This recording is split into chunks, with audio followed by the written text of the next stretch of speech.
Yo, we are live again, Wrestle Purists Raw quote review, and we're here again, myself and Rob doing the work today. We're in the booth today, and Rob had a few cancellations, had to step in, and we're here, bro. We're gonna talk about WWE Raw last night, of course. The big thing being John Cena talking for the first time, the big contract signing between the three top stars of the women's division, really. We're going to talk about a few other things, of course. We're going to talk about the show top to bottom. We're going to talk a little bit about, I don't know, NXT's on tonight, but it's not looking too great, so I'll get into that. A few other little news things as well. Someone's already mentioned in the chat, making a joke of it, big hitbox. I've heard that next Monday, Wrestle Purist will host the roast of Wrestle Purist featuring comedic megastar Ibu. That's, of course, talking about the roast of WrestleMania with Tony Hinchcliffe that just dropped today. So we got a few things to get into. Rob, what's going on with you, fam? You good? Oh, I didn't even notice I was muted, but I was crying, bro. When that shit said comedic megastar, I was like, yo, come on. I said, yo, come on, bro. Like, what are we guys, come on. What are we doing here? But I'm very excited to talk about obviously I was talking about it with Joe and Ibu last night. But I'm kind of excited to talk about this Cena thing from yesterday. Obviously, I didn't go super duper in depth on it because it was like Ibu's return and like shit like that. But you got things to say. Yeah. It's not like I got like some sort of like super duper character breakdown ish or whatever the case may be of the segment. But I did think the segment was. I was a lot of people were telling me like they thought it sucked or it was lame or this and that and the third. I was just like, obviously, I talked about it last night with Joe and Ibu. There were things that I would have liked to have seen, but the genuine premise of his turn to begin with, I kind of understand. So I'm ready to talk about it. Bro, let's just dive straight into it because that is the big thing, bro. Like, it's John Cena, turn heel, big heel turn, Elimination Chamber. Of course, he's been missing, bro. He's been missing. Cody Rhodes has been waiting. He's been demanding to talk to him.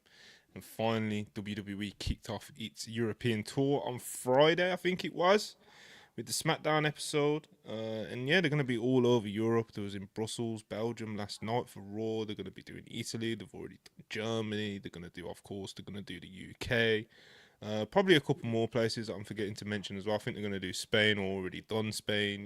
They're getting around, bro. They're getting around. So March 17th, Belgium, Brussels is where they decided to have John Cena speak for the first time, I guess, kind of explain himself, even though he didn't. I mean, he didn't really explain himself the way that I thought a lot of us wanted him to. But he comes out.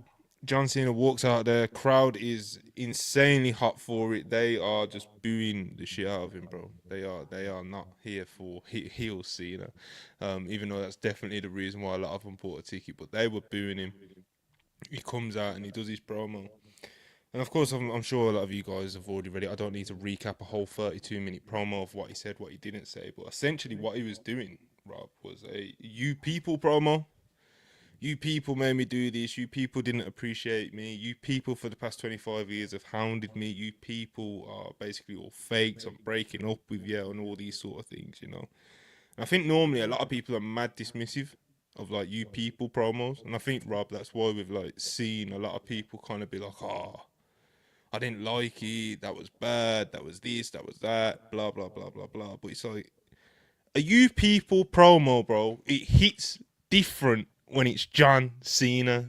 Like it's not the It's same. different, It's bro. not the same as someone. It's not the same as like I don't know, like who's like a babyface that people kind of like I don't know, whoever it may be, like whether Cope turns heel, uh, like whether Cope turns heel soon, or whatever it is, or just some other liked babyface, bro. It's like, yeah, we get a lot of you people promos, and they are mad tired, bro. They are mad tired, and most people they don't hit because it's like they don't make any sense. But we've seen her doing a you people promo. It's like it's just different, bro. Like his experience with the fans is completely unique to anybody else. So even to the point where when I've seen other people in the past doing the you people promos and stuff, it's like almost think in my head like, oh, this person thinks they're John Cena.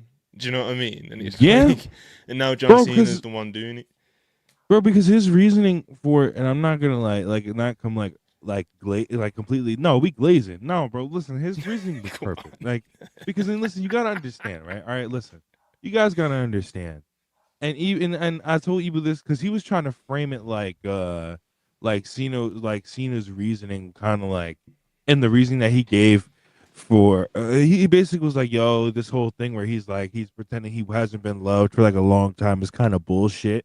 And I was like, no, you can't do that because I didn't sit there for 10 years, right? They were bro at Mania, what was it, 22, right? At Mania 22, bro, they were telling Cena they wanted him dead. Like they were booing him out of the building against Triple H. They were booing him out of the building against Shawn. They were booing him out of the building in One Night Stand. And then bro, so like for 15, bro, he didn't really start getting cheered, really start getting cheered until like 2021 is Yeah, when he that really the started second getting like. time, like with Cena, it's like he came in as a heel, and then when he turned babyface, he was like one of the hottest babyfaces in the whole world.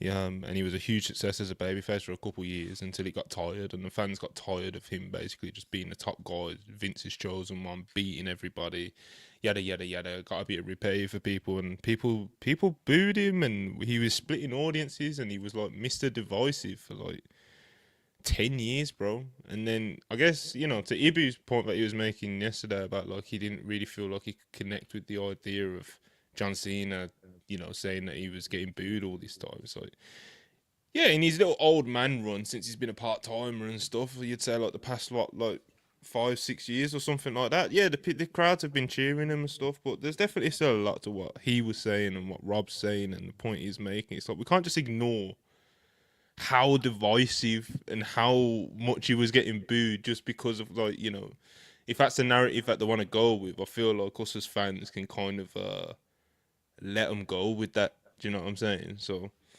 bro. Because and then I wish he would have said this too.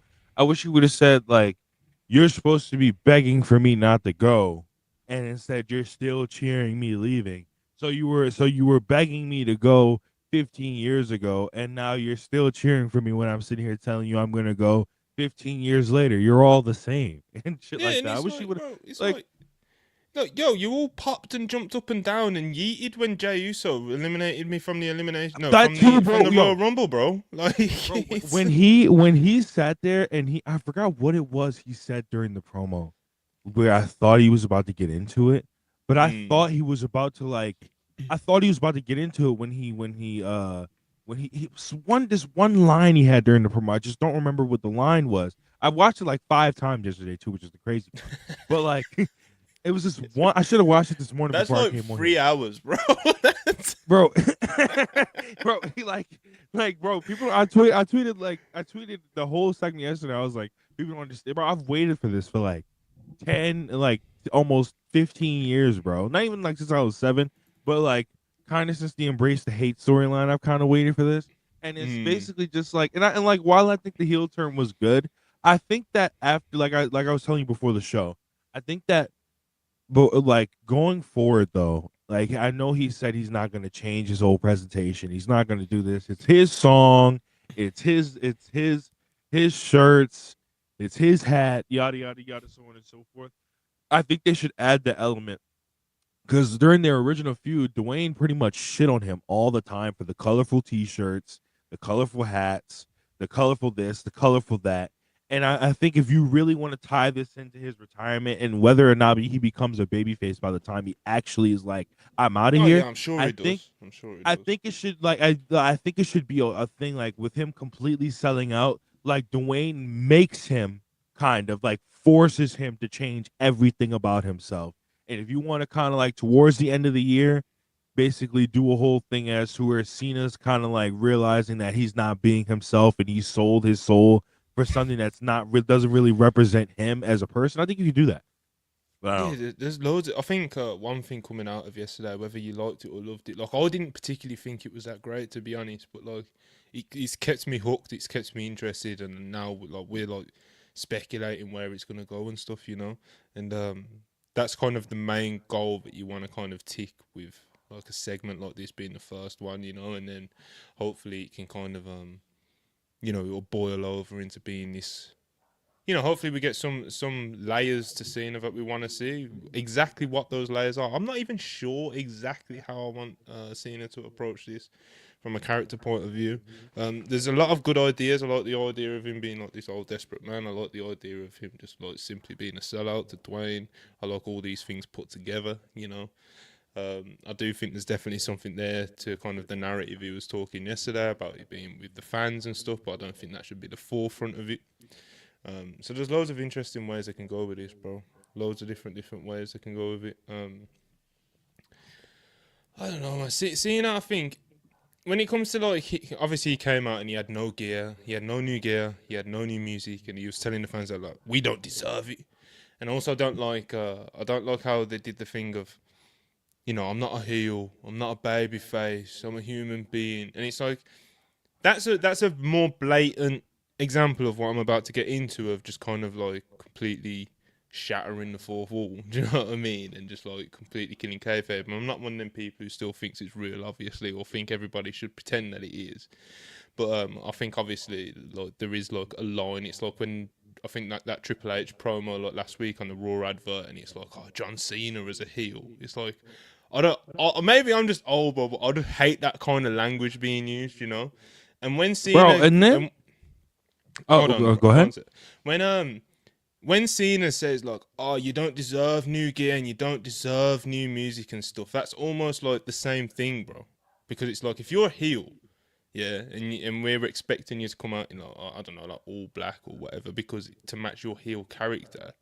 So you trying to do the heel move of like, oh, I'm gonna deny fans of that because it's like I'm explaining this poorly, but in kayfabe, yeah, it's not like this cool thing for Cena to change his gear and his music and stuff like that. That's a thing that like for us sort of fans that are like what'll pop for like these little changes and stuff. But like in kayfabe, it's not really a thing where it's like, oh, I'm not gonna do this for heat. Like I don't know. Like I said, I'm explaining it poorly, but the stuff about him talking about being a heel or a babyface, that of course, I don't like. Like I said, I don't like that language being used. But um, him, or like I said, him denying fans, like deliberately denying fans, like the gear, the music, the stuff like that, to try and get at them. It's like in kayfabe, why would the fans care about you? Do you know what I mean? Why would they care about that? Like, obviously, they would, in theory, they would want you to still be like the old Cena, and he's still coming out in his colourful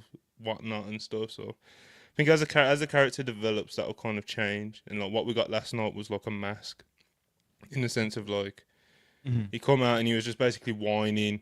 Oh, it's the fans' fault. It's fans this, it's fans that, and you're ungrateful. You're ungrateful. He didn't really talk about like him. Do you know what I'm saying? He didn't Yeah. really talk about like him being desperate, him selling out. He didn't talk about Dwayne at all. He didn't talk about Travis at all. He didn't talk about kind of like the stuff with depth that you would expect him to talk about and actually explain himself. Instead, it was just kind of this, like I said again, like just this mask, this surface level. Ah, you fans, you're terrible people. You don't deserve me. You're not hustle, loyalty, respect, blah blah blah blah blah. Then obviously to Cody coming out and being like, what the fuck is this, bro? This ain't no serious shit. Do you know what I mean? I am hoping that Bro, Cena kind of like snaps, and then we you get kind of like dark Cena instead of like whiny bitchy heel Cena. you know what I was hoping for? I said it last night. Um, on Worldwide, I was kind of hoping for like because you know how in MJF promos, right? Like he's kind of like like you said, he's got the mask on Yeah, for like most of the yeah, promo, and then a heel like a baby face will say something that will trigger him to like let out his real feelings about a mhm, certain subject. Like when he was talking to Will Ospreay, and he was kind of like, "This company needed me to come in because you fucking sucked, and like because you were fucking stinking it up." And he was kind of like, and these fans like yada yada yada. And then it finally took for something. I forgot what it was that he actually said for MJF to say it. But of course, MJF said the iconic line, "They loved me before you got here and you ruined it." I kind of wanted, wanted there to be a situation where like everything Cena said last night, I feel like it should have been a thing as to where he explained his side. Like he explained his thought process, he explained why he did what he did. And I kind of wanted it to be a situation whereas in a segment with Cody where him and Cody are talking back and forth, then he kind of like let out all his feelings. And I hope it gets to a point where we still get that kind of thing where like how do they love you so easily but they hated me for so fucking long? Because it's really if you really look at it, Monty, there's really no real difference between their runs. Cena's winning a lot. Cody really doesn't lose a lot. Like Cody doesn't lose at all, pretty much. He's yeah, only yeah. He lost like shouldn't a either, to be handful fair. of times. And it's right, like so it's just like, but it gets to a point where I think Cena should be like, how come you win all the time and they don't hate you for it? But all right, Yeah, how definitely, come you bro. win all the time? They don't hate you for it, but I used to win all the time, and they fucking they booed me out of the building. They called me Super Cena. You know, Yeah, definitely. I don't Like know. especially when you like want to touch on the parallels as well. Of like Cena being so divisive. Obviously, Cody's still very early in like relatively speaking. Cody's still very early into his like top guy, the man of the company. Like Cena was for like over a decade. So like you can draw on the parallels of like, oh, why are they cheering you when they booed me, blah blah. You can do all that, and I agree with kind of, at the core of what you're saying of like Cena's mask slowly slipping off, or we get a glimpse into his real reasoning and stuff. Like the MJF stuff's a good example because MJF is he's this young, overconfident, arrogant, piece of shit prick who's just horrible to everybody. But every now and again, we even got one like a couple of weeks ago. There was the example Mhm. that Rob just made out with Will Ospreay, and then there was that thing when they tried to get the interview with him, and like they went into his locker room, and he was really like, what did he say, bro? And he punches the mirror, He's and like, "You're nothing but a fucking loser yeah, that's what I mean. Like, so that like MJF has those moments of like and a vulnerability fraud." that aren't supposed to come out. Do you know what I mean? So it's like Yeah. Cena, on the other hand, could be like, again, he could be this whiny, complaining, pointing at the fans, pointing at everybody else. But every now and again, something slips out where you can see that he's this jealous, bitter, desperate old man that's obviously he's looking at Cody Rhodes and he's thinking of yesteryear and like I said, jealousy and all these different things that you can touch on. So there's loads of things that they can potentially get into. So like I said, hopefully last night and him just being like this whiny you people thing, even though the you people thing does work because it's John Cena, for fuck's sake. So like I do Mhm. hope that they do kind of they get a bit deeper with it, a bit deeper with it. Like they need to do a big angle in like the next two shows. I think after doing an angle like that, like this dark scene that I just mentioned, he needs When to come out when very Cena soon. walked when Cena walked off in the manner in which he did, that's what I thought they were gonna do. I thought like what they were gonna Yeah, do they is let Cena that breathe walks. like intentionally. It was kind of Yeah, weird. like they when he walked off, and because I when he walked off like that, I thought, okay, so he's either gonna do something to Cody. Somebody said in the chat last night, and they said it the other day on Twitter, that they think that he should like beat up our truth for heat, which is like, which is like, hey, listen, if it's like to start a storyline with our truth, then absolutely not.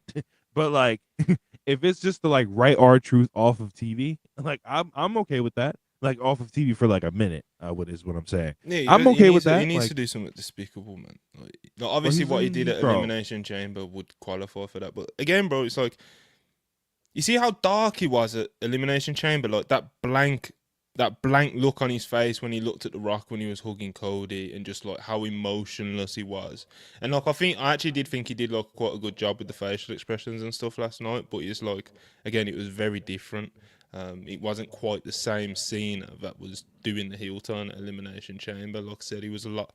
It was a lot more like dark, There was a lot more of a darker vibe to it. So hopefully, we can get that scene back. Like that. That's the real. Again, when the mask that he was wearing last night slips off, it should be the scene of that was an Elimination Chamber, and obviously it's fair to assume that's where we're gonna go. Do you know what I mean?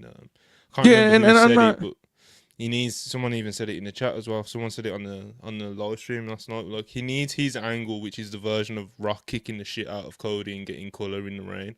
You know, he Yeah, needs something like that. and that's the thing. Like I think like with this whole heel turn, like I like the promo a lot more than a lot of people did. I Mhm. just I wish they would have touched on the few thing, like we said, the few things coming out of the Royal Rumble, but it's kind of his whole point and what he was making. It wasn't like, bro, he's right, bro. You can't sit here and like boo me for fucking 15 years and all of a sudden because I'm talking about I'm retiring and I come back every once in a while, now all of a sudden you want to act like everything is all good, bro. No, bro, you were telling me to die. You were telling me in 2006 that I suck cock.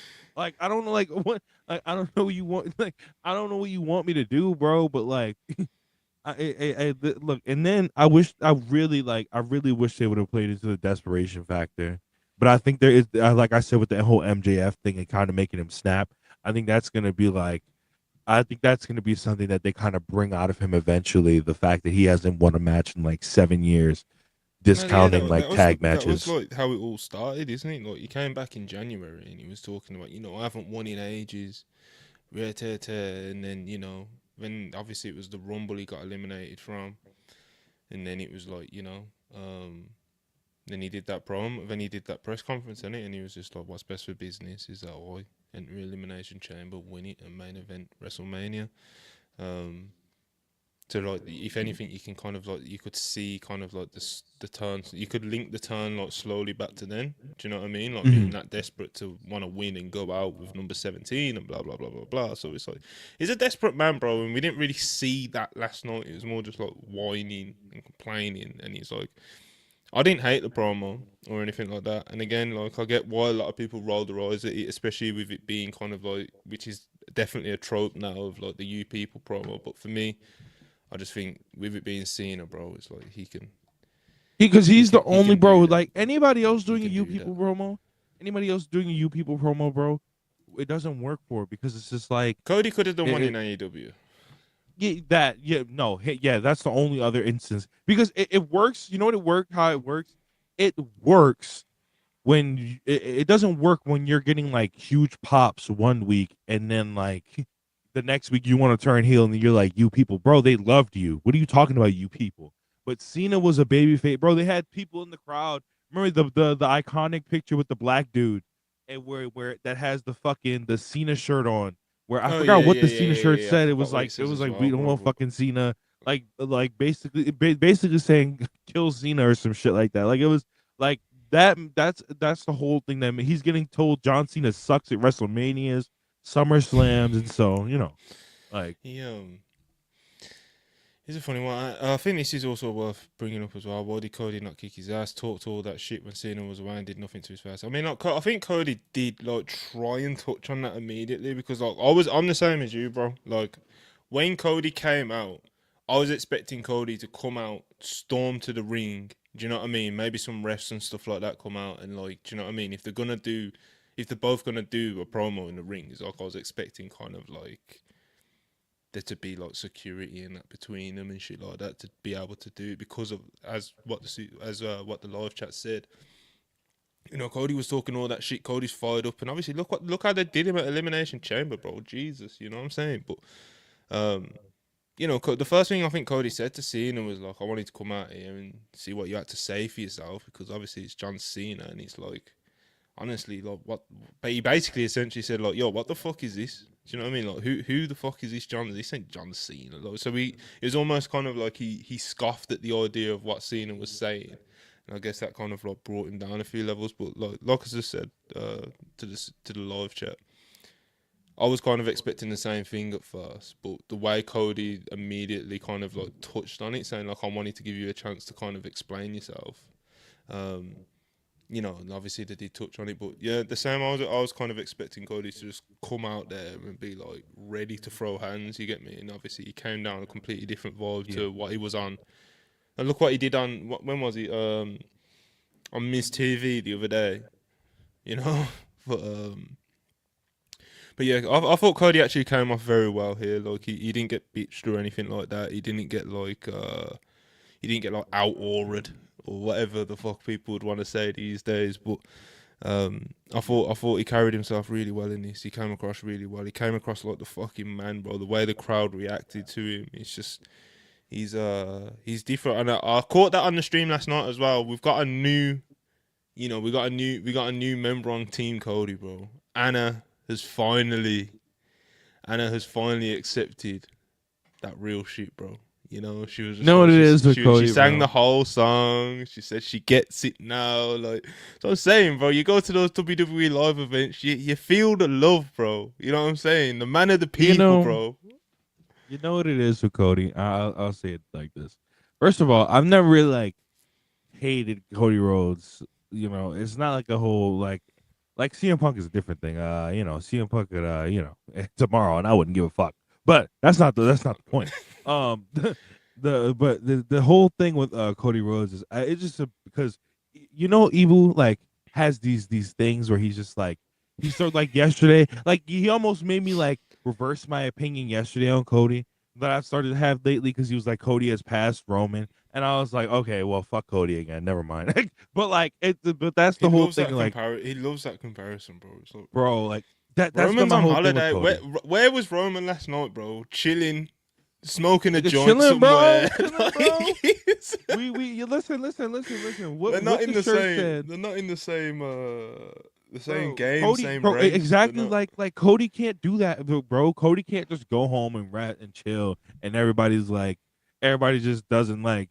They're like, "Oh, big bro, you get to chill, big bro. Like you're doing your thing, because then it's the same thing every time though. Y'all spent a week last week before he showed up last week. I didn't forget. Y'all spent a week before he showed up last week talking all that shit, being like, yo, where's Roman or Roman's a bum, and then when he showed up last week, y'all was twerking. So I don't care. But it's just like the thing I've started to realize about Cody now is I feel like now I said it last week and I tweeted it out last week. I feel like he's finally settling into the role of like being the top guy.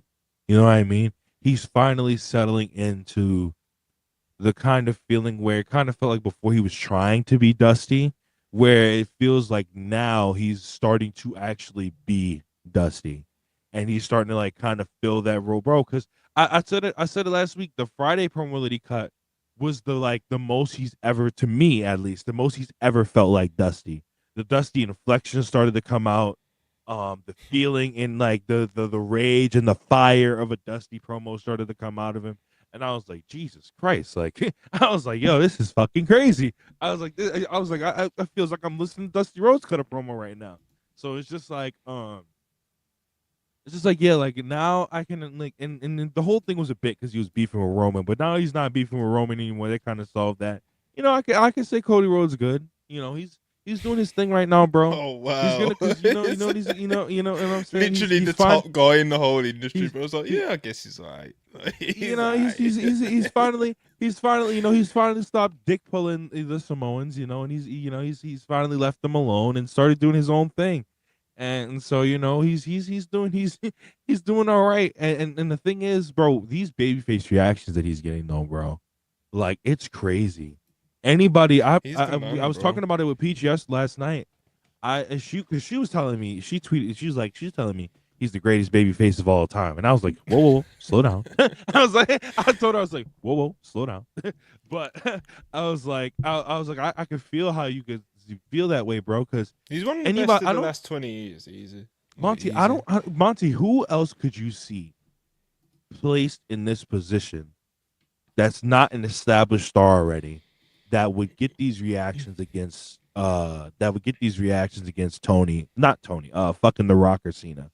No, I obviously don't see anybody nobody. Like, else. no, nobody from this I don't see era. anybody else. Cody's journey's so unique, and they were just along for that ride, bro. And the way, just kind of the way that all transpired last year, it was it was people have been with Cody Rhodes since he came in. Do you know what I mean? And then he done his feud with Seth, and then he fucking tore his pec, and then he became a legend in one night in that Hell in a Cell match, and that just sent him over the edge, bro. And then it was But just like, this, all right, he's the chosen one, bro. This is who the people have chosen to beat Roman, and then he failed. So the fans just got even more behind him. Like, nah, fuck that. We still want Cody. You know what I'm saying? To the bro, point where but the thing that I think furthers it too, Monty, that makes this story even better, and it's not even like a fuck CM Punk thing. That's why I feel like Cena was the perfect person for this instead of CM Punk, is because their stories are so similar and how yeah, I they're hear being that. I booked can and hear how that. they're coming up as baby faces. CM Punk was never really hated as a babyface. When he was champion, he was forced to turn heel. It was because he said on Art of Wrestling they forced him to turn heel because The Rock was like, "I'm not working heel, I'm working babyface," and that could work against CM Punk because who the Yeah, fuck I was hear that CM hundred Punk at the percent. time? But like now, when we're in an era where The Rock tried to do the same thing to Cody Rhodes, and people were like, absolutely fucking not. And so you got this whole situation now where Cena, you can have, like I said earlier, you can have the story where Cena's like, how do they love you so much? And you're winning the same way I was, and they hated me for winning. And that's why he's perfect in this position versus CM Punk. Because it's like, he beat Brock the same way Cena did, and they hated Cena for beating Brock. They hated Cena for doing a lot of the winning world titles and winning a lot. So it's like, I don't No, know. 100%. No, that would write itself easily, bro. It's like Punk in this situation would be like kind of like Dwayne last year in the sense of that, like, he's a guy that obviously you'd think for years would make a lot of sense. Don't worry. St. Louis, talk soon. All right, Say bro. we getting a 5 with Cena in St. Louis. Talk But yeah, soon. like in terms of like positioning, do you know what I mean? Like, because obviously everyone's Roman Rock, Roman Rock, Roman Rock. People have wanted that for years, bro. Like probably like a decade, maybe even longer or something like that. You know, and here comes along this, your the blue-eyed babyface Cody Rhodes, and people are just like, you know what?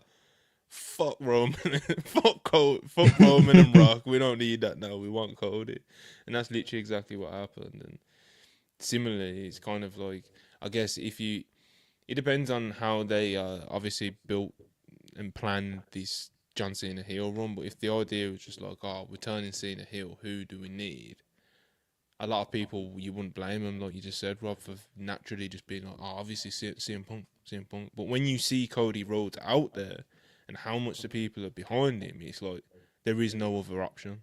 Right, like there is it's no like other option. There just isn't. I've seen because I've seen that heel turn from CM Punk before. Even though he didn't sell out, we've seen that from him before. Everybody in that match we've seen a heel turn from. Damian Priest, Drew McIntyre, all those guys we've seen a heel turn from. It's like, but Cena's always been the guy that's like, I'm gonna do 100 everything 100% by the book, 100% right. And the one time he's not, that's why it's like, now I don't know. I don't know. Well, maybe we'll see what goes down in Glasgow next week. Mm. But I'm hoping like we get an actual reason next week instead of what we got this week though. I hope they just don't repeat the same shit over and over and over. Cody's gonna have to bleed again, bro. He's Again. got to die in Glasgow, bro. Like, That's what comes with being the top baby first. You know what I'm saying? Like, you're gonna have to bleed. Dwayne's gonna have to beat the shit out of you in the rain.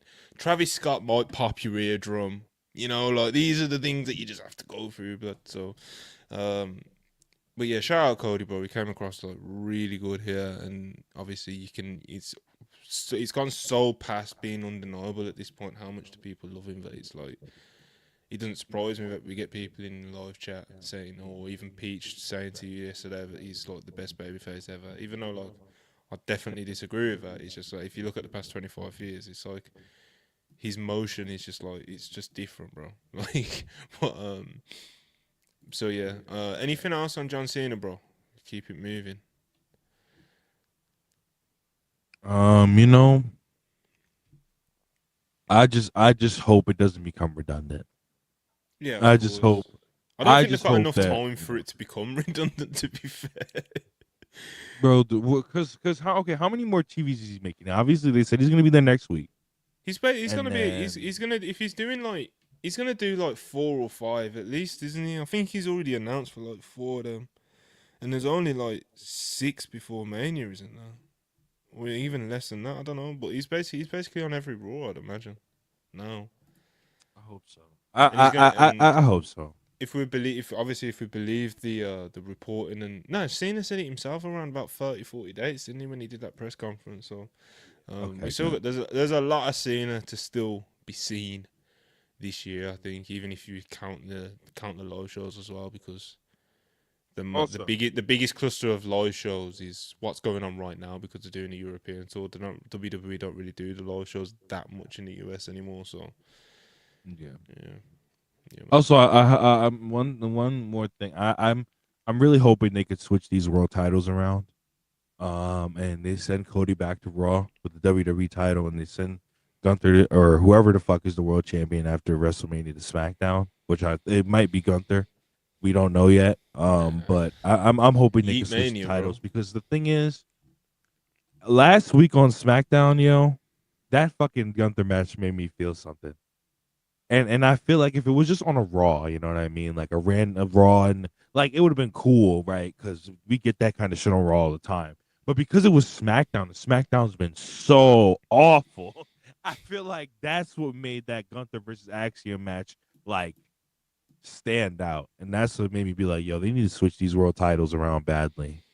It's just loads of different things as well. It's like just them being in Europe, Spain specifically, of course, with Axiom being the. Don't think it was actually a world title match, but like challenging Gunther. Um, just yeah, man, a lot of ingredients just worked on that night. That was a great match, bro. Um, great. But It yeah, was man. tremendous. All right, quick super chat. God bless. Sending super chat on these Tuesday afternoons, these chilled vibes. Super chat has a name I'll never say though. 199. Does Rob hate Jade, Punk, or Ricky Saints the most? Rank them, See, Rob. two out of these three people, I don't hate. Like, and I don't honestly even really hate CM Punk. I just like CM Punk. You know what it is about CM Punk? CM Punk. Pretend Kind of they like don't say hate. Say don't like. Let's just pretend you're saying dislike because hate's obviously he's strong. You know what I mean? I don't think CM you Punk. care. Just I you don't know what think it you is about care CM. that much. You know what I'm saying? Yeah, like it's just you know what it is. CM Punk just disgusts me. I think that's what it is because it's like everything he stood for, he kind of I just love doesn't CM stand Punk, for it man. anymore. Why you gotta do this, bro? The thing is, You know? it just everything he Just stood rank them and for. move on. You You know know, what I'm saying? so it's Punk. It goes like Punk, but I don't even hate Ricky and Jade. Like I don't dislike Ricky or Jade. I just like I wish Ricky would like. I don't dislike Ricky. Jade. The thing about You Jade just is like I think trolling Jade too should much, just bro. yeah. I just be trolling about Jade, bro. And but the thing is, I just you can tell. I think my thing with Jade is like the promo, the interview on SmackDown. You can just tell she does not care. Like you could just tell, like I don't know. I'm not gonna assume that she just doesn't care, but it's like I just get the feeling she just doesn't really give a fuck. Like, like it was just like that promo. The interview was just so bland and boring. So I don't know. But I don't hate Ricky. I wish he would like carry himself a different way. I guess, but I don't know. Who cares? I like them all. Punk is just like whatever to me, bro. Like I just don't. I don't want him to win at anything anymore. That's my whole thing about it. You don't I just deserve it. like That's what you're saying. this WrestleMania main event shit. As long as he doesn't get a WrestleMania main event, I'm good. He's getting Rob. He's getting one, bro. There's a very good chance it happens this year because like you're forgetting that like he's in a triple threat with Roman Reigns, bro. Like, Yo, but what? Yo, you what think if Roman Roman? Reigns? So unless he's either opening or closing one of the nights, like that is pretty much guaranteed. I think with Roman Reigns involved. You think Roman pulls the Brock when they announce the women as the main event? Remember when Brock at 35 was I don't like, think "Well, we ever shit." get to. I don't think we ever get to the point that the women. No, that's I won't say never because that is definitely the one. If it's not them, and I'd say it was, I'd say it's gonna be the women, you know, and then you would have like Roman, Seth, and Punk, Opal, and then the women main event. So I think that's the only one that's slightly realistic, unless like we get some Anawai super politics to get Jey Uso versus And Gunther. yo, what they call it Samoan mind control. So outside of that, which I don't think is super realistic, I'm super like definitely on the side of thinking that that triple threat with the men is going to be main eventing because I don't think it'll be one of those things where like the women gets announced next week as the main event, and then Roman, you know what I mean? Then Roman gets all political backstage and he gets changed. I don't think it plays out like that at all. I think it gets closer and closer to the time. Probably won't ever. I don't even know if it gets announced. Like they'll probably call all these big matches main events. They'll call Tiffany Charlotte a main event. They'll call the women's world title a main event. They'll call Jey Uso vs Gunther a main event. They'll call Punk, Seth, Roman a main event. They'll call Cody and Cena a main event. Oh, what if they They'll do do that shit they always do, bro. Like What if they do the infamous double main event? That's it, bro. Or They'll triple do. I main think event. they'll do all that shit. I would think when it comes to like promoting it, but I think at the end of the day, when it all comes down to it, I think Roman Reigns is most likely closing night one, and then you have obviously Cody Cena closes night two. I'm still very even with the heel turn. I'm still adamant on not adamant actually. I won't go that far. I'm a lot less confident to be honest, but I still think Cena wins number 17 at Mania. And that's like the closing. I think that's like the closing shot. Now, He fair, though, can't lose. I do think there is something to him losing, but But that's the thing, though. Like, he can't just do all of this to lose. Like that would kill the whole heel turn. They basically already spoiled St. Louis. They already spoiled St. Louis by putting them two in the graphic. So I don't know, man. You I think can't have I'm him. not a booker in it, so I don't know how they'd navigate it, but I do think there is something. There is a narrative that could be very interesting in him losing, but I'm giving that like a fucking 15% chance of actually happening. You know, so Yeah. I think Cena's getting that number 17, and then obviously the big story will be the person that gets to win the belt off him and get put over, which will probably be Cody again. Probably should be as well. Um, Yeah. so yeah, man. John Cena. We'll see what he's cooking, bro. Let's go through the rest of this show. It was a weird show, bro, because obviously even though the crowd was great, there's a lot of filler, bro. A lot of video packages and just space in between matches. Like, go through this now. I don't think it'll even take us that long. We'll probably get done in Yeah. like No. 20 minutes or something. Probably not even that, bro. Um, well, all right, just keep it moving in order. Penta versus Ludwig Kaiser. This was probably the best match on the show, to be honest. They had like a no DQ Yes. match.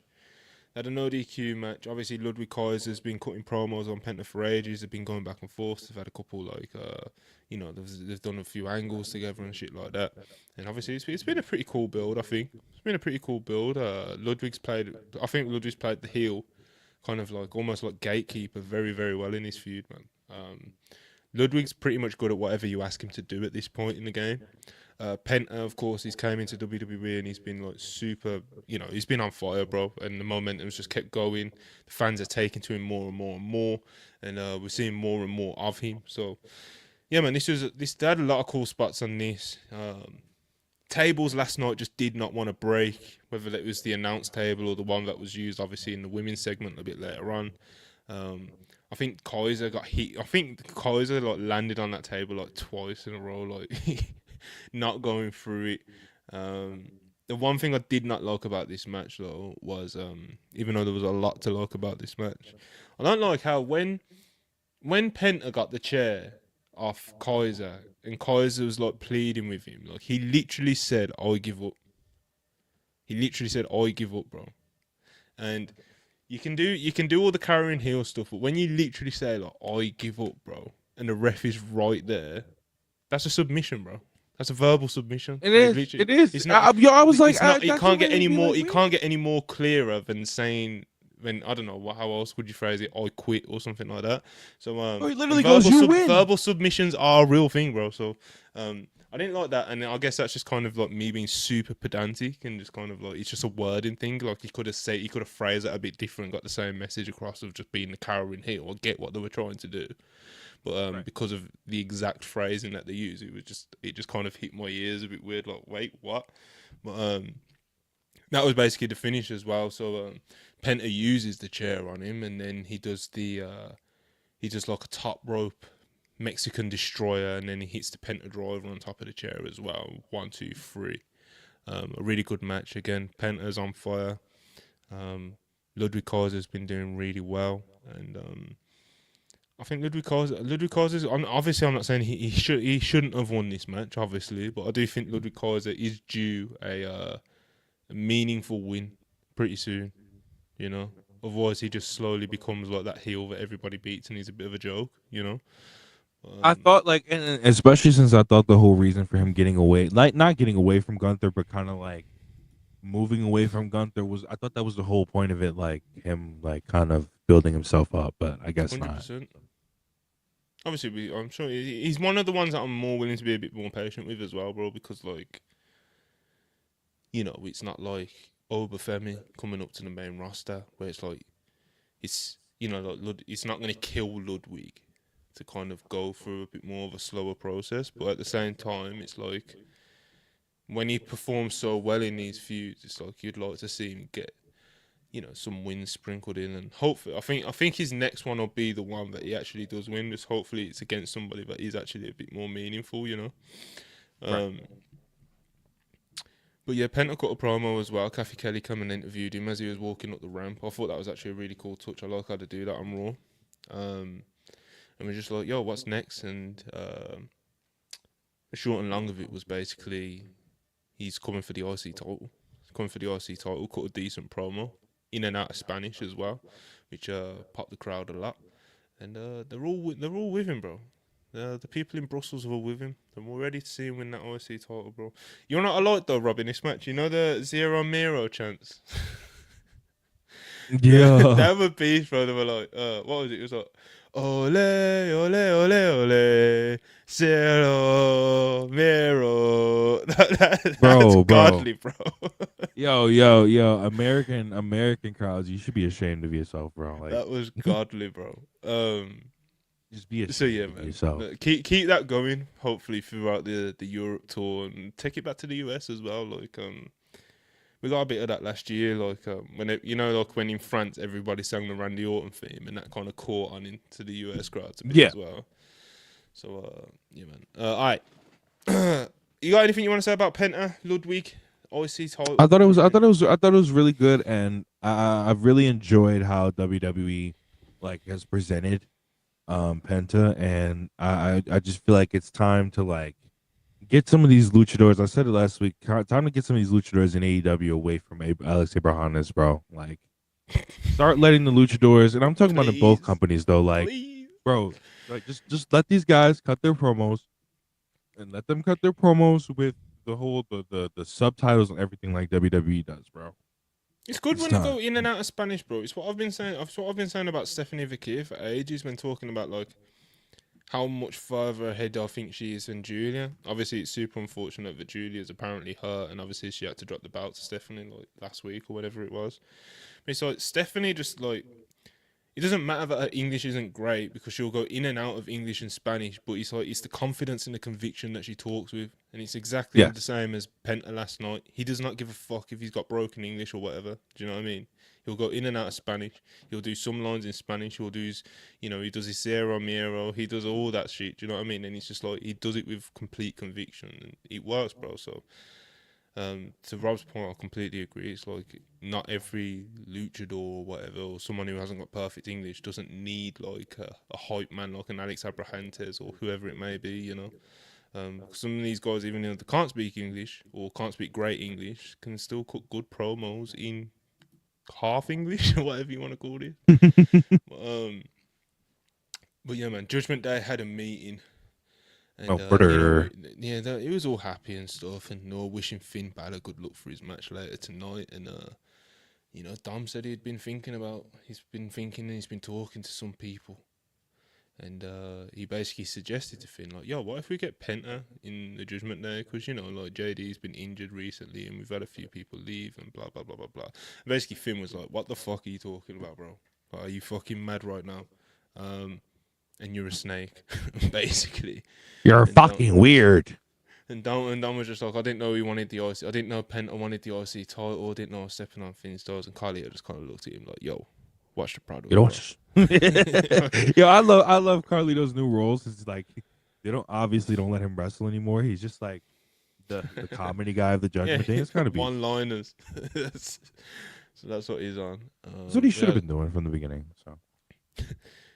Still one of the funniest signings they made in the 2020s, to be honest, bro. But that pop-up backlash just they had to throw some money at you. But, the next thing on the show was Ivanov versus Dakota Kai, which was it was all right. There wasn't really a lot to it, to be honest. It literally went like 2 minutes. Chad Gable showed up late to support Ivy Nile, of course, as a part of American Alpha, looking like he just got dressed, playing into the whole Lucha Gable thing that they're doing at the moment. But in the end, what happened? That's what happened. American Made were like getting involved and stuff, and then Dragon Lee and Rey Mysterio came out. And they started all brawling and stuff, and then Ivy Nile got distracted, and Dakota Kai hit a finish, and Dakota Kai got the one. So that was that. My only thing about this is American Made. Can American Made stop fucking losing challenge? Impossible, apparently. It's kind of a weird one, isn't it, bro? Like how the creeds and stuff have been like booked, and like kind of like how. I don't want to say fully weak they've looked, but it's just like you would expect them to have made more of a splash by now. But even Ivy, bro, she's a hell of an athlete, bro. Like, and she's got a great look, and but honestly, bro, I would last thing I would honestly, after WrestleMania, send them to SmackDown. Just send them to SmackDown, bro. Like, if you're No, not, well, bro, I yeah, thought the whole point of definitely them staying the on whole Raw was roster just needs a reshuffle anyway when it comes to like positioning and stuff like that. So, and I do think we are gonna get like the big draft and shit. So, hopefully, it all balances out better. Rob. You're risking them being booked by Road Dogg. I don't give a fuck. They're not booked. They're not being booked good. They're not being booked good by SmackDown was fucking good on Friday, bro. SmackDown was better. yeah, like SmackDown yeah, on Friday was better than Raw last night. yeah, I'd go that they're not far. being I'm putting it out there. Is that a hot take? they're not being booked, and then they're not being booked good by Hunter Hearst Helmsley and Ryan Ward. So like, I don't know. Like, send them a SmackDown. Just want to say free almost 100%, bro. 100%. Hopefully, like I said, hopefully the balance at the roster's a bit better, and people like Omos can be like, circulated back into the fold a bit Yo, more. Well, you again, know they got this whole Evolve thing. Yo, send Omos to Evolve. We need that. We need that in Evolve. Let's that's a go. way. Like, Omos is an attraction, bro. You don't need him in Evolve, man. Let's go. So how much? Well, they How won't much? book him How anywhere much? else. How much better is Omos really gonna get? Do you know what I mean? It's just like you either use him or you don't. What you don't do is what WWE are doing now is where you send him to Japan and it's fucking godly, and then you just call him back for no reason. Like, that's what you don't do. They said, well, he's getting over. Whoa. No, watch. All right. Next thing, Adam Pearce was in the ring with Bianca Belair and Io Sky for the big contract signing, and yeah, man, Io was super, super, super over. And yeah, they sat down at the table. You know, your typical WWE contract signing setup with Adam Pearce kind of just standing over it. Mm-hmm. Io was just basically like, "Yo, Bianca, you're not gonna disrespect me. Rhea, you're not gonna disrespect me because I am the champion. And after WrestleMania, I will still be the world champion." And the crowd just fucking loved it. And she kind of did her like her little smile dance thing that she does. And she's just like this ball of charisma that everybody just like fucking adores, you know. So like that's just like really cool to see, and just like see how happy like she fucking comes across on screen. It's very infectious.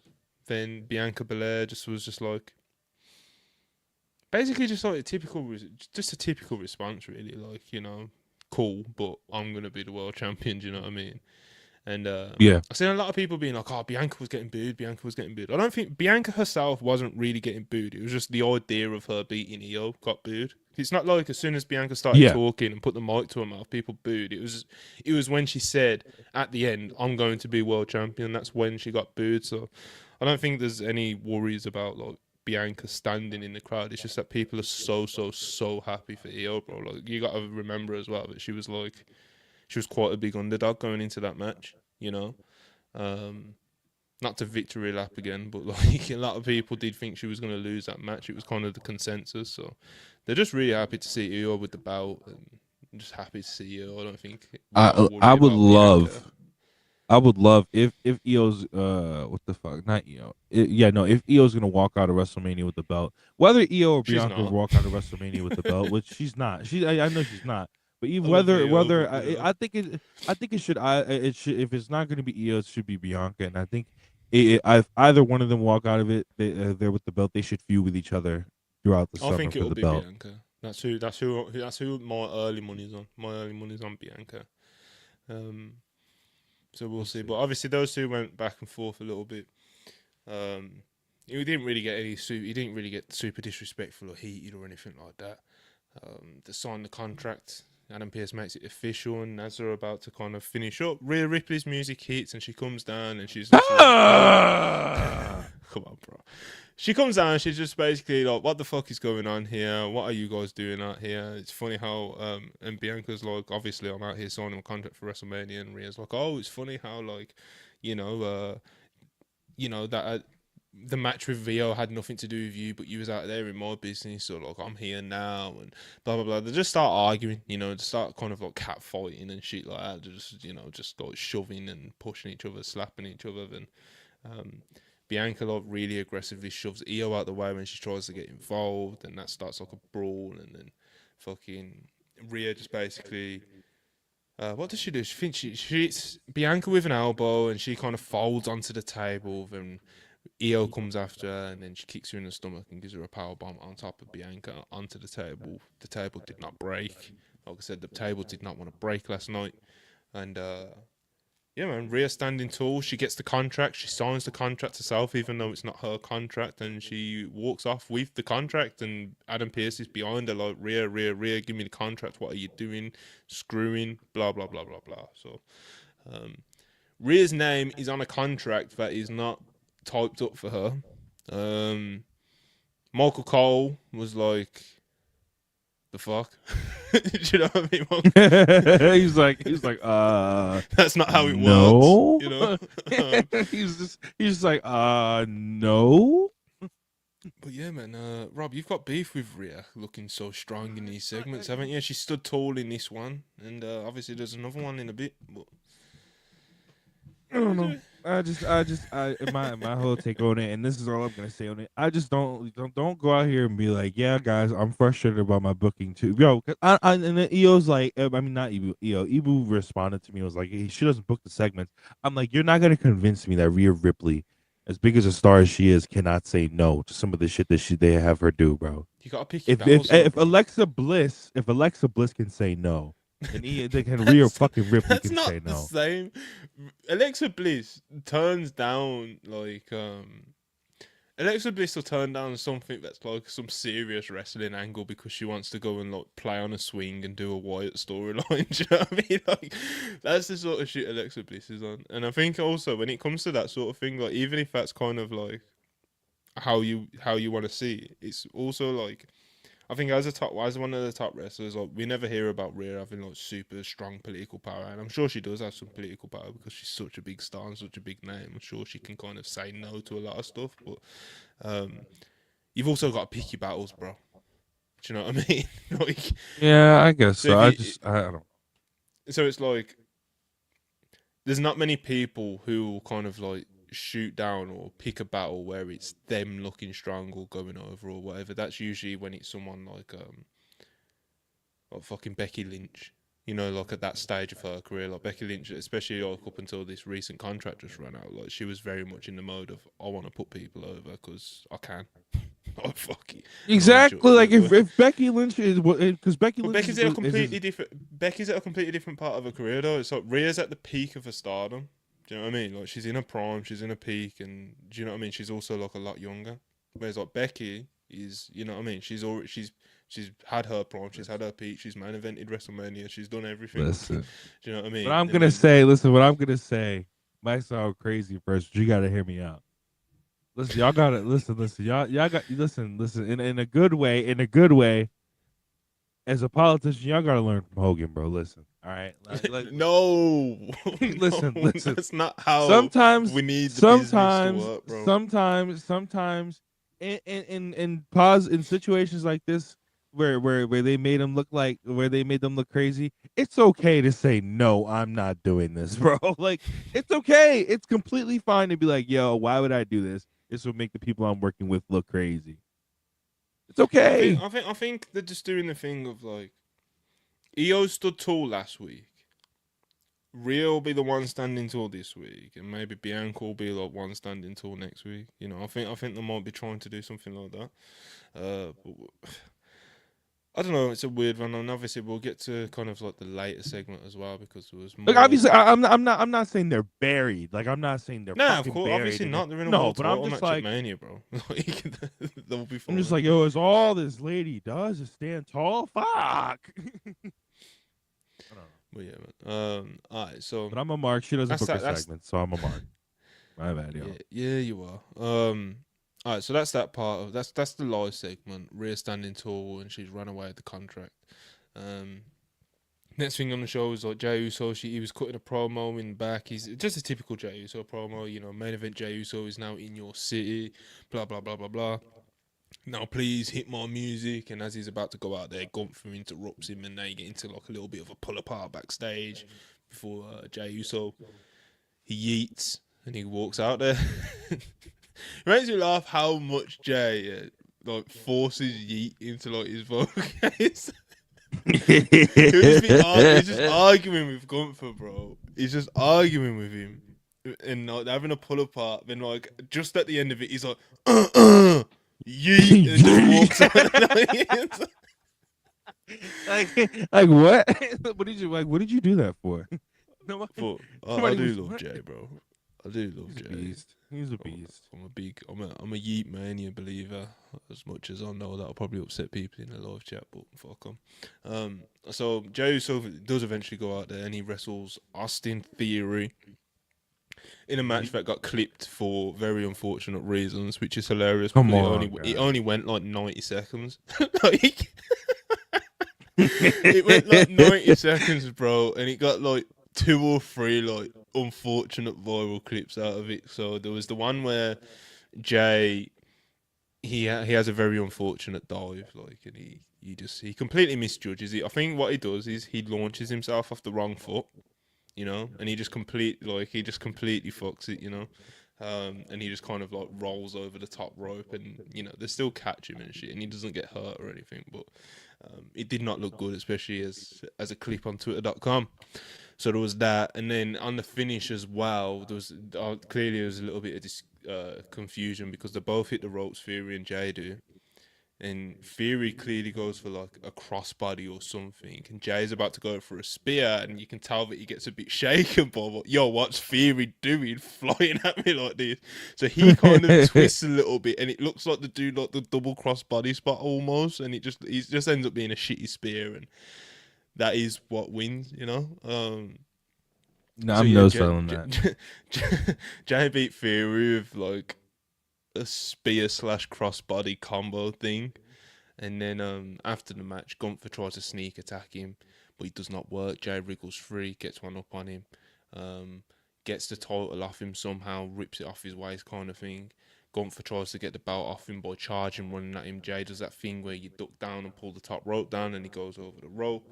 And the segment kind of finishes with Jay holding up the World Heavyweight Championship on the top rope, and Gunther just looking all mad and just, so um, yeah, man. Jey Uso did not get bitched this week, and he got to stand tall, and the Fury and Wallace stuff for this feud's been like really bad, you know, because like, obviously, do you know what I mean? Like, what the fuck do you expect?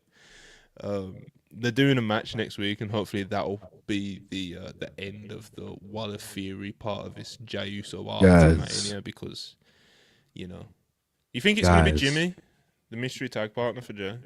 it's not going to be Joe Hendry, guys. It's going to be Jimmy Uso. If you watch the fucking product, guys, Who's saying it's Joe Jimmy Hendry, bro? Gunther, bro, all the Twitter was like, fucking Roman Reigns season fucking got like 8,000 likes on the tweet that was like, next week it's his time. And I'm like, That's if you watch nasty. the fucking product, if you watch the fucking product, That's nasty. Gunther was just telling Jimmy Uso how much he fucking sucked on Friday. So obviously, it's gonna be a situation where it's gonna be that match, and then afterwards, Austin Theory and Grayson Waller probably help Gunther whoop the fucking Usos, and he's gonna destroy Jimmy in front of his brother, and that's how we're gonna get into that tag match. But it's not gonna be fucking, and it's in Scotland, so that's why they thought it was gonna be Joe Oh, Hendry. But okay, no, it's not yeah. gonna be Joe But Hendry. but still, I'm with you, bro. Like, Yo, I it's swear not to God, if it's fucking Joe Joe Hendry, Hendry, nigga, bro. Like, get the yo, fuck. He's had his moments, bro. bro, Do you know what I'm saying? please, Like, he's been yo, on NXT, like he's properly been on NXT, like fully. Like, it's not like it was like he was there for a cup of coffee. Like, he's fully been on NXT, and he was in the Rumble, bro. He had an interaction with Roman Reigns, bruv. Like, what more can we realistically give this guy, who's way past his peak in popularity? By the way, you know what I'm saying? Like, come on, bro. It's Jimmy and Jey Uso tag teaming again. I've waited for this my whole life, and it's finally happened. So shout out the Usos. I'm gonna be wearing yo, my if it's shirt. Joe Hendry, y'all gonna get another crash out on Twitter, and it's gonna be dangerous. Yeah, you're gonna get one of those. You're gonna get one of them paragraph voice note tweets. That's what you. That's what you're getting. Yo, Triple H, I'm gonna be like, Triple H, you're not a real nigga, because a real nigga would have ignored everybody, but you're not a real nigga. But yeah, man, this is yeah, like I said, the Waller Fury stuff isn't great. I don't get why they did this, man. Like, actually, it doesn't really make any sense. But they're doing it, and hopefully it's gonna be over next week with the Usos dispatch, you know. All right, so back to the Io Rhea Bianca stuff. So Adam Pearce, as I said, he was following Rhea saying, "Give me the contract, give me the contract." Rhea's clearly not giving him the contract, and outside one of the offices, and Adam Pearce is just like screaming out like, "Bro, give me the fucking contract!" You know what I mean? Stop acting like a child. Rhea. And then Rhea finally gives him the contract back, but begrudgingly and saying, "Nah, this is a signed legal document." Rhea. And obviously Pierce walks off in a huff. Um, as that is unfolding, Bianca attacks Rhea from behind, and she's starting to get one up on her. And as that's happening, Io comes behind Bianca, pulls her off Rhea, and she starts attacking Rhea instead. And then Bianca wants to get her hands on Rhea again, and she's like, "No, she's mine." And then Io and Bianca start kind of arguing and pushing and shoving each other, and then Rhea just takes out the both of them. So Rhea stands tall again. So yeah, Rhea's obviously this was her week. Like every week, not most weeks, you know. I ain't really got anything against Rhea being but super strong and stuff, but standing tall twice in one night is a little bit jarring. Like I can Like that was the part that was crazy to me. Like if she would have just got beat up back, like not beat up, but like all three women would have stood tall backstage, that would have been one thing. The fact that she like beat up Io and then beat up Bianca, I was like, yo, come on, dude. I was like, enough. Okay, so like I said, Rhea's came out of this looking really strong. I do think next week will be Bianca's week. Well, it should be, but like we'll see what happens in it. And obviously they're gonna make it like official sooner rather than later that Rhea is actually in this match and it is gonna be a triple threat. So, we'll see if Adam Pearce decides to give her a qualifying match or if she just gets in based off like the personal beef between the three of them. You know. right. Because at this point they can probably just get away with either way, to be honest. All right, next up, got the Creed Bros versus Rey Mysterio and Dragon Lee. We got some good Julius Creed and Dragon Lee minutes in this. Not very long, but we got some good minutes, bro. We did get some good minutes in this. Dragon Lee's something else, bro. So like, good. He's so good, bro. He's that good, bro. Like he's so dynamic. All of his offense has like a certain level of flash to it. Like he stands out in a year of wrestling, well, a period of wrestling where it's like a lot of people can do kind of like the similar moves. They can do all like the cross bodies and the ranas and the blah blah blah. But it's the level of execution, the level of snap, and just like the level of flash that Dragon Lee can do these things with. So it's there's a reason why he spoke about so highly, bro. You know, he's a special one. So good. Hopefully WWE can kind of like find their feet with him and like actually give him like a real run / push when the window opens for it, because he's Dave. We need some more of those reports, bro, so we can get some of these title pushes going. Some of these Bruce Pritchard don't want to do yada yada yada X Y Z, so we can get more of these pushes.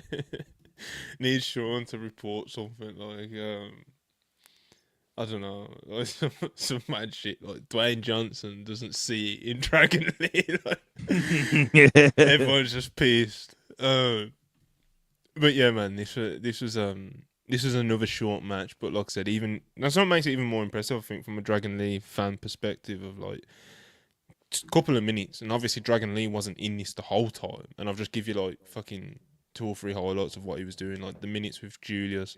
He did the Rana to the outside.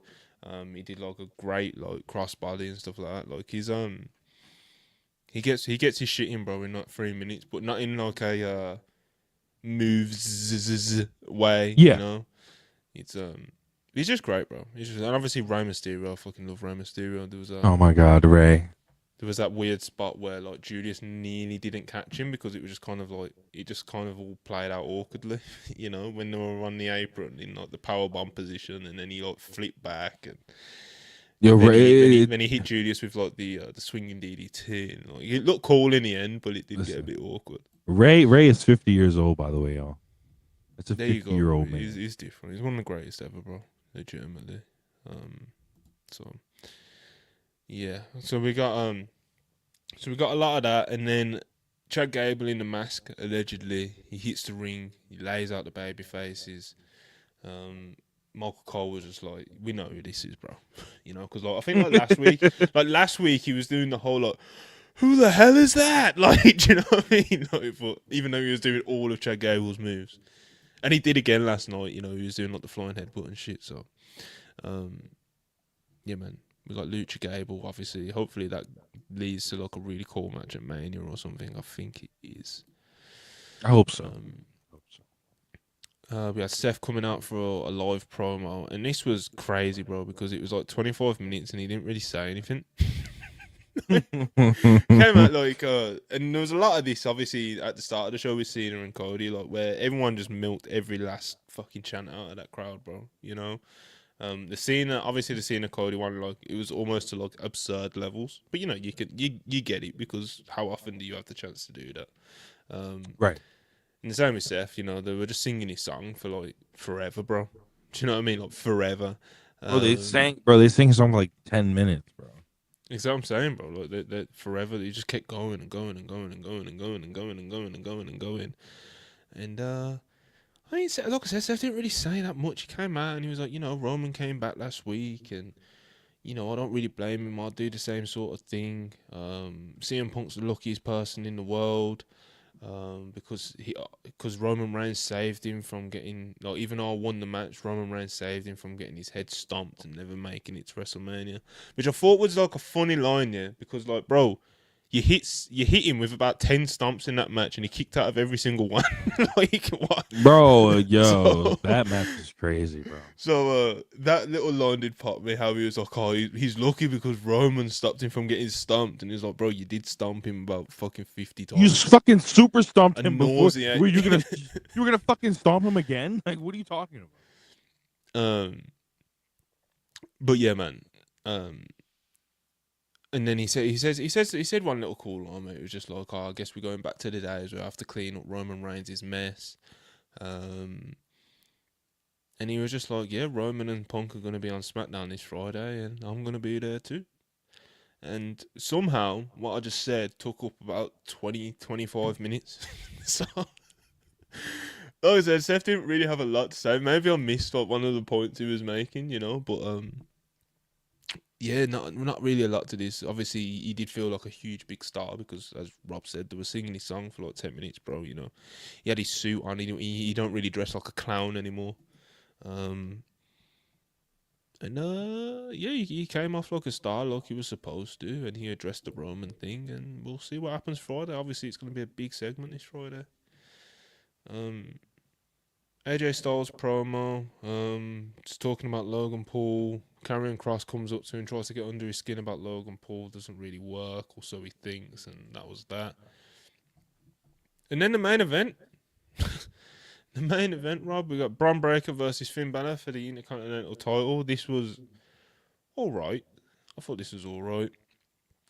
The finish ended up being Finn or the Judgment Day come out and they're trying to distract Braun and help Finn, and it ends up going wrong, and Finn ends up, you know, like when someone's on the top rope and the rope shakes and they end up crotching themselves. Like, that's what happened with Finn.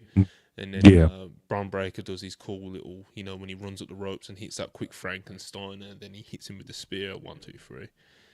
Braun hit him with a really a gentle spears lately, Braun Breaker. What's going on there, Rob?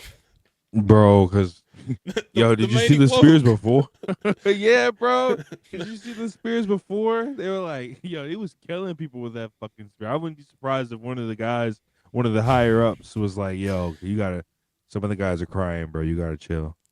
Yeah, you know what? For Finn Balor and Carlito, I'll accept it. You know what I mean? Like, take it easy on the old boys. You get me? You see, next time he spears somebody that's like, I don't know, Brutus Creed or some shit, I want you going through him, bro. Like, none of these woke spears, I can't be handling them, bro. Someone said it must be his neck. Yeah, maybe he's got like a neck or shoulder injury or something like that, or he might be a little bit sore. That is, I guess, that is very realistic suggestion. Obviously, we don't know that, but yeah, man, the spears the past few weeks, I mean, they've gotten super gentle, bro. Someone said they've took away the thing that got him over. Shit, mate. I don't think it's a thing where they've told him like, yo, you gotta chill out on every spear. I think the injury thing, or maybe he's carrying a bit of like hurt or whatever you want to call it. Maybe he's a bit banged up on the shoulder or neck area. I think that's a real possibility, and I also think it's a real possibility that he's just taking it easy on the 40-plus-year-olds. You get me? Like, Finn's an old boy, even though he's in great shape, bro. Finn's an old boy now. He's been around the block, bro, and obviously Carlito, everybody knows. You get me? So, how old's Finn now? Yeah, Finn's 43, fam. Finn is 43, bro. He's fucking 43. That's insane, bro. Yeah, bro, getting old, bro. What did you make of this Braun Breaker Finn Balor match? I thought it was all right. Nothing. I was kind of confused all night because of course, we were watching it in Self-Made. So I was kind of confused all night because I was like, yo, for a split second, we were like, yo, is Finn gonna win? But then obviously, like, we clicked back into reality when they had that whole fight back, when they had the whole fight backstage and shit. So it was like, oh, okay, we see what's gonna go on here. Obviously, what happened. So yeah, no, I quite enjoyed this match, like you said. The spear was kind of and the way Braun just casually gets up there for that fucking the Hurricane Run is insane, bro. He's insane. He's a freak athlete, bro. He's I remember when I remember when his NXT combo and numbers came out a couple years ago, and it was just like, what? Like, he's not a tall guy, bro. That's the he's thing. not, He's not bro. a tall guy. He must just be straight dense muscle, bro. Like, just bro, he's a freak. 5'10", 5'11", all that muscle just flying up there and doing Frankensteiners and shit like that casually. He's crazy, bro. So Steiner jeans, bro. At this point, it's more than a real thing, bro. Because, like I said, Braun Breaker's a freak, bro. The stats back it up and everything. It's not just what you see. But yeah, after the match, obviously, we got. Okay, this was a cool way to close the show. I thought Penta and Braun Breaker having their little stare down. You know, obviously that's going to be something for Mania. I think maybe it gets made into like a multi-man kind of, you know, multi-man fest, whatever the fuck to do with it, or a ladder match or some shit. I'm kind of thinking that might be the total to do it with, but I would not be against Penta versus Braun in a straight-up singles match at Mania, to be honest, bro. I would actually prefer that. So, yeah, man, good little kind of good image to close the show on. Penta and Braun Breaker. Yeah, man, Braun Breaker, Penta. I was gonna say, Rob, you know the Judgment Day, yeah?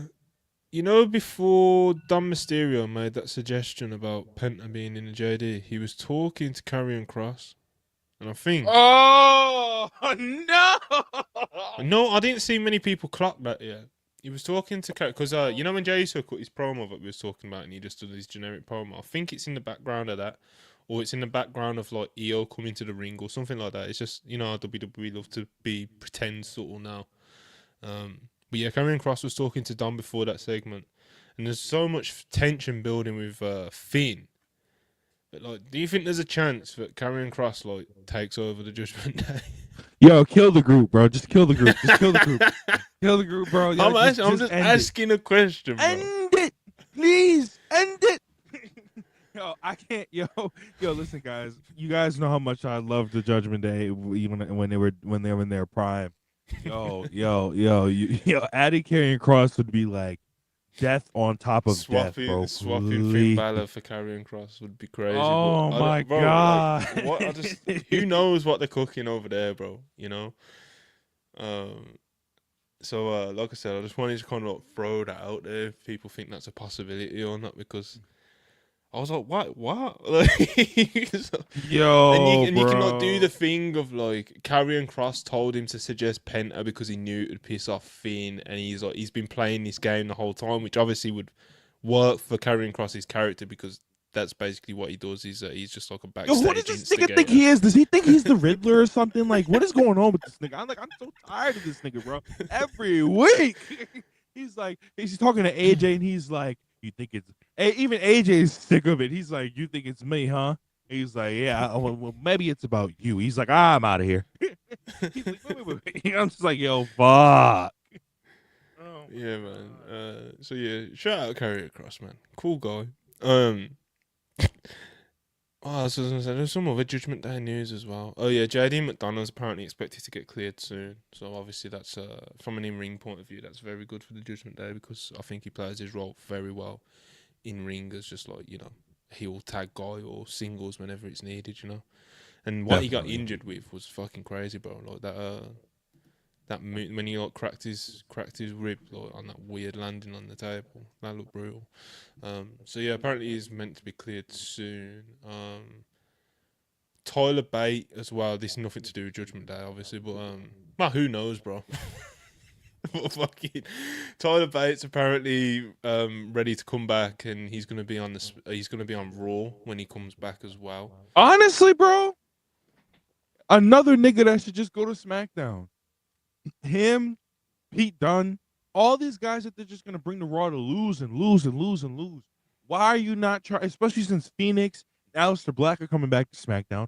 Why are you not trying to help SmackDown? SmackDown is at the point where it needs the most. I know SmackDown was good last week because they were in the UK, but like I'm talking about what Raw needs some of these guys that you're about to send them back to fucking Raw. They're coming back from injury. SmackDown needs these guys. Don't know what to tell you. What are they gonna do on the fucking? What are they gonna do on the? What are they gonna It's the do on the longest show with, as like, well, bro. Like, yeah, like, bro, like what the fuck are they gonna do on a show with Cody Rhodes and John Cena seemingly coming back to the show, and then you got all these good Pentas rising up, Ludwig rising up. What the fuck are they gonna do? Be pin guys? I'm sending them to SmackDown so they can become stars. yeah. But I'm obviously with you, bro. that's Like I too said, I'm fucking with easy. My bad. whenever it comes to anything to do with balancing the rosters and stuff, like I'm all for it, bro, because they got themselves kind of all fucked up ever since like the Netflix stuff, really, and wanting to like make sure that they were good there, But I'm I don't know, I am bro. sick of the same old shit. Alright, let's quickly touch on this as well. So obviously that was Raw. We talk about a couple things that have been in the news, and one of the conversations from today is that WWE is doing a special event slash show on Oh boy. on WrestleMania weekend. Basically, it's going to be called the Roast of WrestleMania, and it is going to be hosted by Tony Hinchcliffe, who is a very successful US comedian that has also been he's also been quite controversial over the past year. Some people will remember his name popping up a lot from when he was at the Donald Trump RNC last year, and uh, he made a joke about, I think it was Puerto Ricans that just did not go over very well at all, so it was in quite poor taste, and obviously just not kind of the audience to do it in front of at the RNC, you know what I'm saying, on that sort of stage. And obviously, like a lot of comedians these days, there's been all kinds of kind of criticisms about things that he might or might not have said in the past or whatever. So he's quite a controversial guy. But like I said, he's very, very successful over the past couple of years. He's really exploded. So WWE have obviously seen the money, and they said, let's try this thing. Let's try to do this roast of WrestleMania. And I don't think it's a very good idea. It's not. It's not at all. And I don't understand, like, especially since WWE is under the microscope that they are under, where literally everything they do ever gets criticized. I don't understand why they would do this. Like, I get, like, honestly, like, you not everything, especially in the landscape where WWE needs the good PR, because every 5 fucking seconds, every time they try to do something good, another Vince McMahon's shitty past and this company's shitty past comes up every time they try to do something good. And so it's just like, I don't fucking understand why. Oh yeah, bro. Every 5 seconds they got a new WSJ article on Vince McMahon coming out. But guys, look at we got Tony Hinchcliffe. So I mean, it's like, no, bro. It makes your PR worse. It just makes your PR worse. I don't get it. I don't get it. Yeah, it's definitely it's not a great from a PR perspective. Even if you're one of the people who think, even if you're one of those people who think like people are soft and blah blah blah, there's a lot of people who think like that. But it's just also like there's a lot of people who you are gonna alienate as well. You know, bringing on people who have said controversial things, especially in recent memory, like a Tony Hinchcliffe, like Andrew Schultz the other day. Do you know what I mean? Triple H taking pictures and that with him. Like it's like even if you don't think what he said was like necessarily like wrong or coming from like a spiteful place or whatever like that, it's just kind of like you should have the But awareness to know that a lot of your audience and a lot of people in general have taken things that these people have said a that's certain the thing. way. You know. Niggas kind of can tell what the vibes is with WWE in Well, there 2025, you though, go, bro. Annie. There you go, Annie. Like that's the Not actual talking root about of it. Black History Month. Not talking about Women's History Month yet. They're not gonna talk about you think they gonna you think that's you nigga when Pride Month come around. I hope y'all don't expect them to. They fired all the niggas Nah, that they can talk will. about They Pride. will.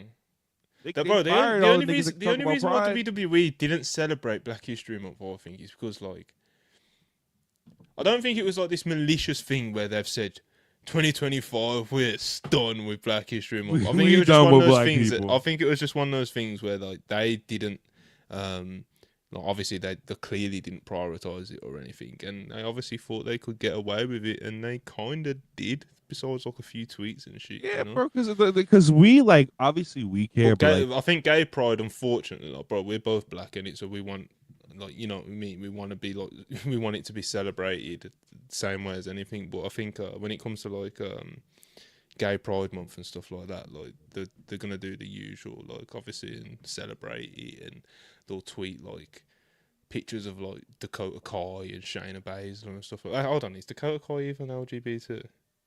Is Dakota Kai? yes, I think she is. I I think think she I is. Yeah. think Dakota Kai might be the one that people think she is, but she actually isn't out. No, that's Zoe Stark. That's Zoe Stark. Yes, Zoe Stark. Zoe Yes, Stark, Zoe because as Stark. far as I can remember, Zoe Stark straight.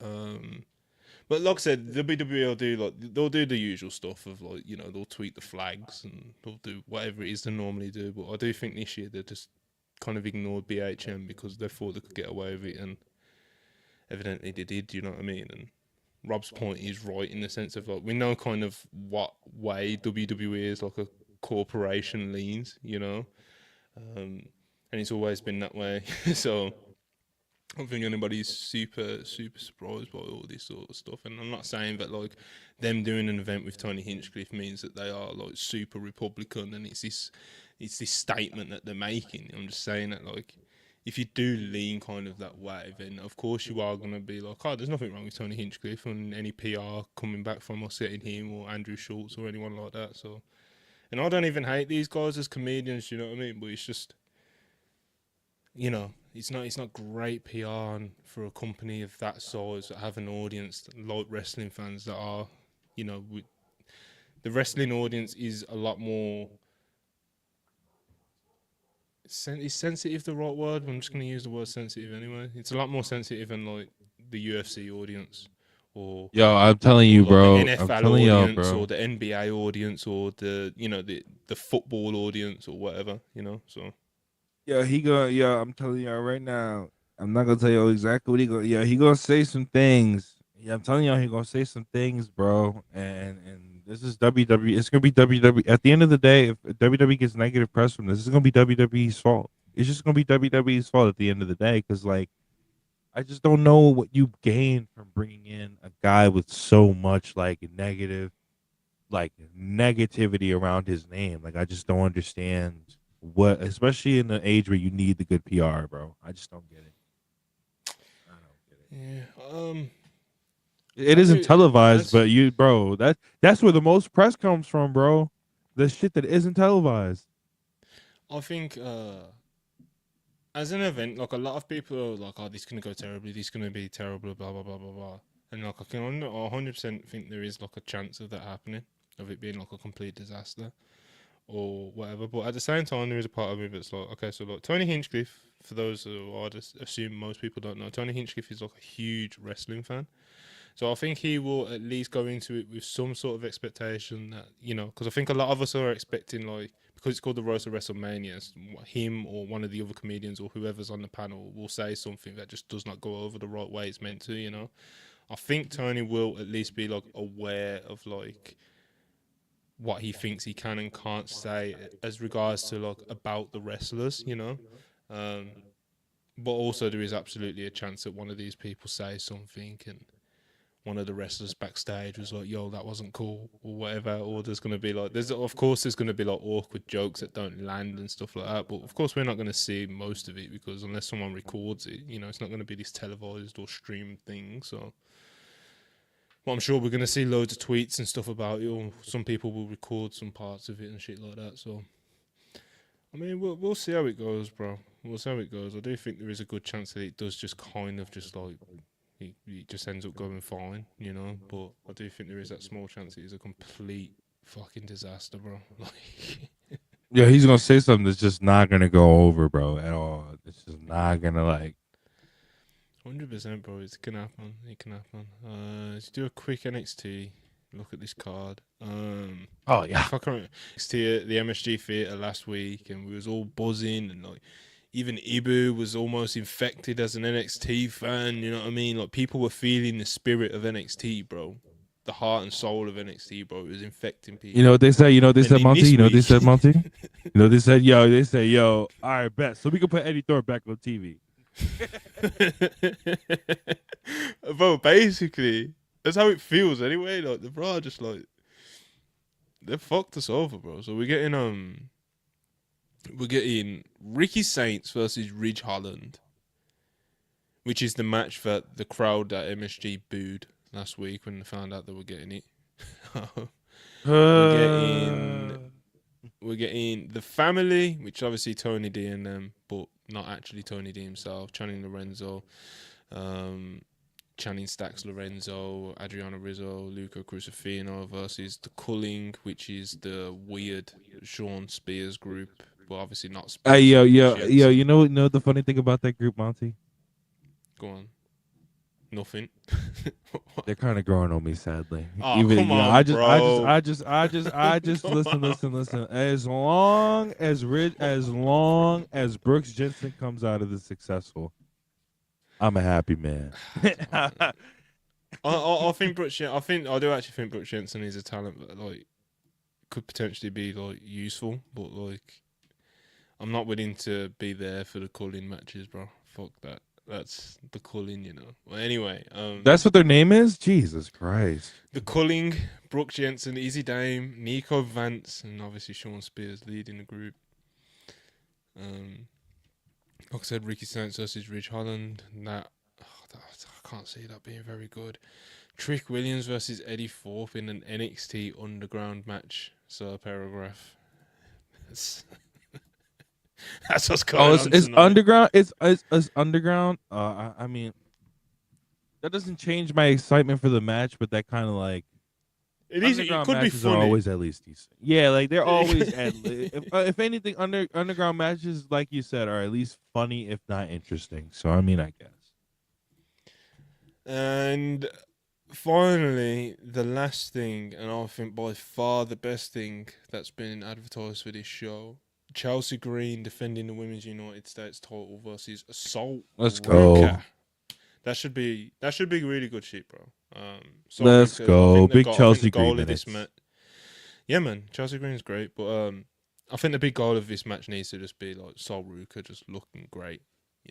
I've seen a few people like, oh, Sol Ruka should win. It's like, no.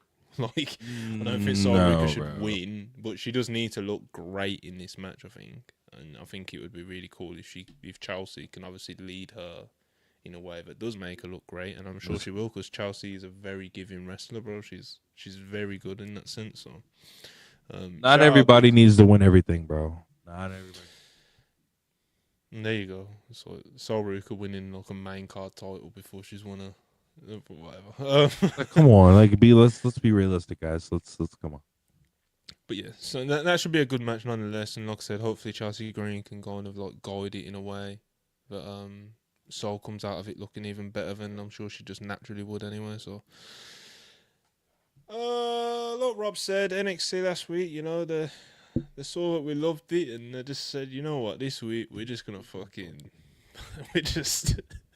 Yo, that's what I be saying about this, bro. This what I be saying though about when I be talking about Tony Khan, bro. When I be saying about Dynamite, I say, yo, you can't praise Dynamite too hard and be like, yo, Dynamite great, Tony back, because then he'll start doing some bullshit. It's the same thing with Shawn Michaels. You can't sit here and be like, "Yo, NXT fire." Shawn Michaels be like, "Oh shit, they thought that was fire. Let's go." All right, all right. Hank. No, I like Hank Walker. Yeah, he'll just start putting on some bullshit, bro. He'll start putting on some bullshit. You got to be like, "Okay, Sean.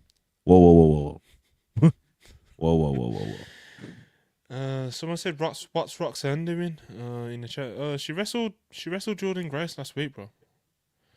She wrestled Jordan Grace last week. She's basically so saying that she feels. I think she does. She's just clearly finishing up her run in NXT. Do you know what I mean? I do think there was a lot of. I think there was a conversation at least about her. You know, putting over Cora Jade or something like that. But it seems like that's not.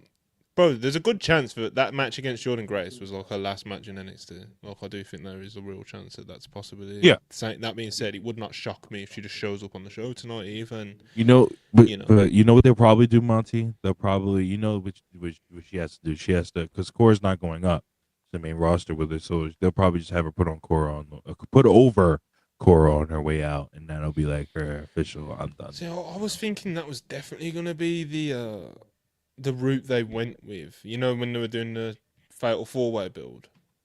And there was all the, Yeah. like Roxanne would say like something bitchy about Cora Jade. Do you know what I mean? And there was a lot of like, a lot of like under the table shots and stuff like that between them. And there was like this underlying thing of them two like really like exploding.